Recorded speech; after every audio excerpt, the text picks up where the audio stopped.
Dans ce lycée, c'est un enseignant qui a été testé positif au Covid-19 vendredi dernier. Il portait un masque, tout comme les élèves face à lui. Cas sensiblement différent dans cette école maternelle, c'est un enfant de petite section qui a développé des symptômes lundi alors qu'il venait de reprendre le chemin de l'école. Pas de masque bien sûr vu son jeune âge, mais un test positif également. Dans les deux cas, les patients ont été isolés, les parents d'élèves informés. Très content que l'école ait mis en place et nous ait prévenus très rapidement. Donc ça, c'est déjà un bon point.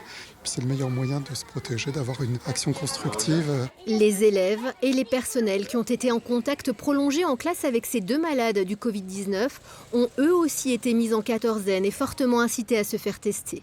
Objectif, rompre la chaîne de contamination sans pour autant fermer tout un établissement. Depuis le 11 mai et le retour d'une partie des élèves en classe, 4 cas de Covid-19 ont été détectés en Bourgogne dans le milieu scolaire. C'est un chiffre qui nous montre que le virus circule toujours, bien évidemment, mais que nous sommes en capacité de prendre en charge ces situations et de limiter la propagation par les mesures de précaution, les mesures de prévention que nous mettons en place.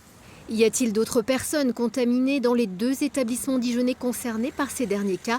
Impossible pour l'heure de le savoir. Les tests sur les personnes contacts ne sont pratiqués qu'au bout de 7 jours, période médiane d'incubation.